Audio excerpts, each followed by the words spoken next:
We are forever shifting between paradigms that collapse back onto their prior states, meaning that our non-linear milestones of progress constitute a fatalistic time loop. There is no such thing as a genuine existential purpose. Evaluative judgments pertaining to life are either aesthetic or moral judgments in disguise. Either way, existence is of no value.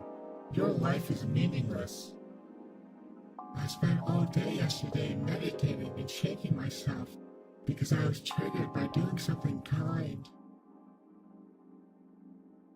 Post-traumatic stress disorder is the psychedelic unity between depression and anxiety, adjacent to schizophrenia.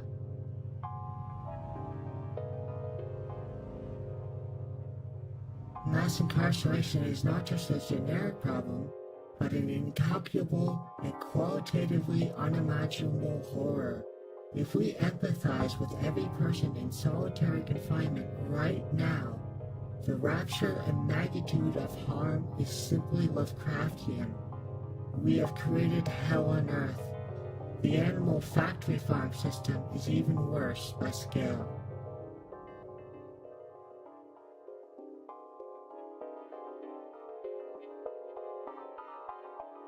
I have trouble affording food, but I still feel terrible about having nothing to give to homeless people who are begging on the street just to buy potato chips, barely enough nutrition to keep them alive. I hope they will be okay someday. My Patreon subscribers have inspired a fire in me that shall not be quenched. I can't communicate why this is so, but it has given me momentum. That doesn't impact worldly state of affairs, however, for we should always keep in mind that people regularly die of necrosis, a skin-eating disease causing realms of self-alienation and suffering beyond imagination.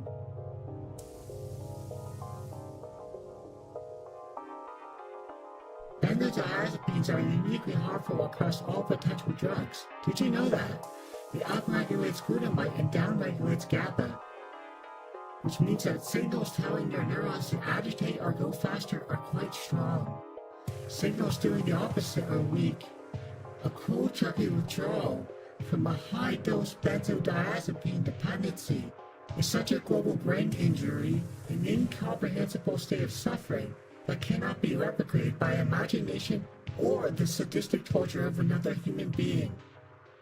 This is made worse by the fact that subsequent withdrawals are more dangerous and more painful due to the well-established kindling effect.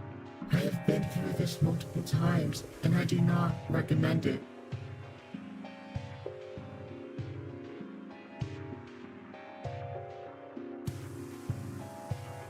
People have misinterpreted me as mean or cruel because I want everyone to have the strength to stand on their own 2 feet as autonomous people who are not bound to the social norms around them. This miscommunication is nearly inevitable, but saddens me all the same. For most of human history, people have endured realms and dimensions of suffering that most of us cannot even fathom. Although Canadian police are more understanding than American police, they treat homeless people and estranged teenagers extremely badly. I have witnessed this abuse firsthand. The air in which I reside is degrading while at the same time being gentrified. I have noted an increase of tragic mental health cases, people with a clear form of schizophrenia. Unfortunately for the corner store next to me, cashier workers are often subject to hours of these people being stuck in behavioral thought loops. It is a bad situation for both parties, irresolvable in the momentary sense. We misunderstand and hurt each other constantly.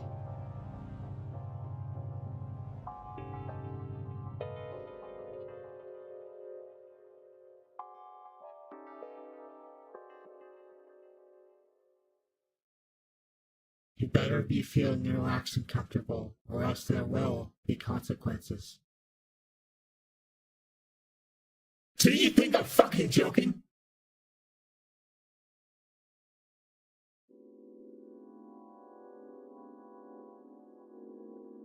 Although my family was kind and supportive, my sister has rejected and ignored me from a very young age. I don't even know if this obtained psychological consequences or not. Most of my friends have been raised by narcissistic and abusive parents. Breeders often infect their children with traumatic stress, even when they are not themselves engaged in classically abusive behaviors.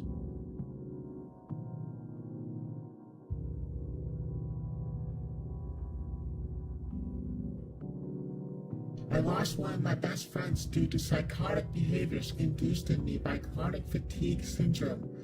I knew him since 2008. I understand, but I still hold it against him.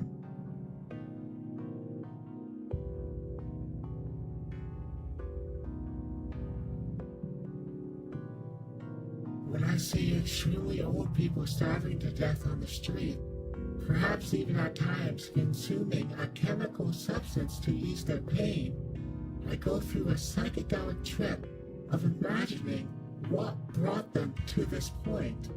The weight of time must press on them heavily.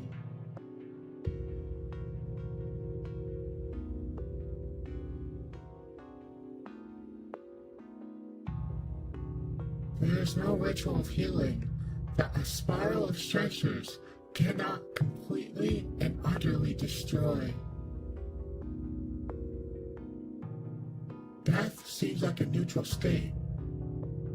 It is not something you will experience or be annoyed about. However, the process of dying is often quite horrific, utterly beyond imagination. I have experienced this state due to multiple polysubstance overdoses. I do not recommend dying. As augmented reality technology progresses, realistic rape and murder simulators will be relatively abundant, even if only on the black market.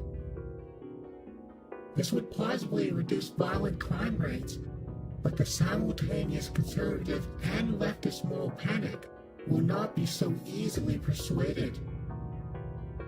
Touch starvation is not exactly a direct desire for the sensation itself, but an intuitive understanding that intimacy is a fantastic way to treat nervous stress. People are simply bad at isolated self-care. It is not impossible, however. I live alone in an apartment and do not speak to people in real life. Some people think this is sad. I hold it to be neutral.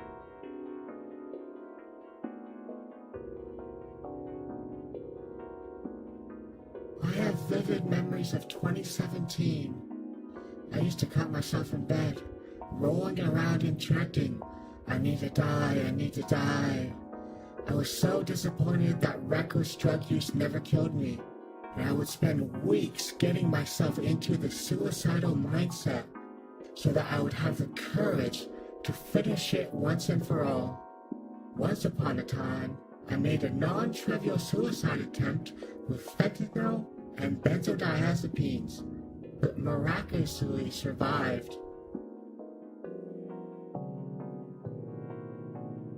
When my father was alive, I was at the peak of unmanaged stress. He was a good person. He was also intellectually curious and an excellent conversationalist. Unfortunately, I could not handle unwanted or unexpected conversations at the time. I would ask him to go away, or if I did listen to him, I would be practically dancing with impatience and stress. This is not because I hated conversations with him. I simply had some ultra-specific side effect of post-traumatic stress disorder. He died in my early 20s. I woke up in my own vomit just before discovering his corpse on the living room floor. My mother spent the last 10 years of her life slowly dying in uttermost agony. She had multiple illnesses at once, such as autoimmune hepatitis and metastatic problems from there. She spent the last days of her life alone in the hospital because I was at the peak of my chronic fatigue syndrome illness, and it took me 2 days to get up and contact the hospital. By that time, she was already in a coma. The doctor said that her brain only responded to pain. Only to pain. So the ethical thing to do was to de facto euthanize her. One day, she went for her regularly scheduled hospital visit to drain her sinus fluids, and the next she was gone forever. We closed the open door.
Fires in the air, quest for dominion, taking control over the meter. We're dusty, protecting our powers over those that go kidnapping security, so there's of our annihilation.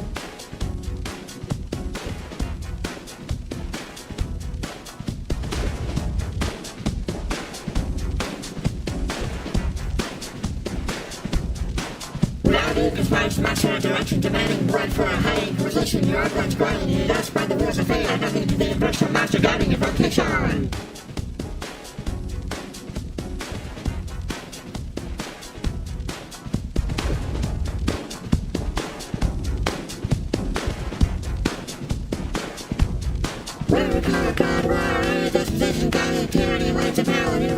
Issues with the blood and broken balances of the investigation comes to a very declaration.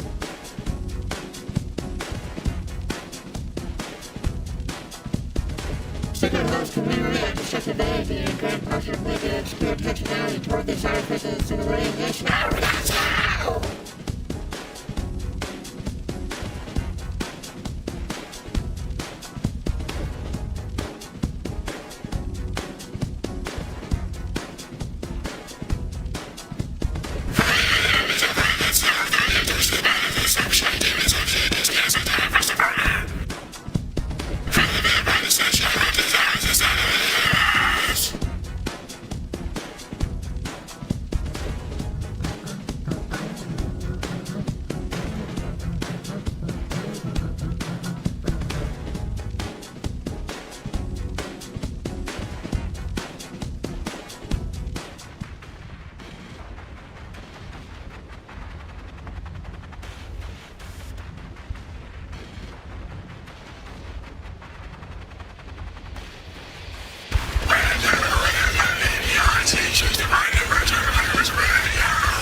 past. For there is curious knowledge within. Suffering bends into jaded wisdom pulverized, siphoning truth from hell, a gift hidden in the barren wastelands of strife. If strangled emotions left their certain mark, for I find sure comfort in emptiness, content to stand still, satisfied with mere phantoms of glorious goals, I'm underdefined with no chance to rewind, edging unsteadily toward a breaking point in life. This fusion between past and present identities ignites an all too dangerous calamity. Armed with the poison of regret on my lips, I exhale desperation. Wherever you must go!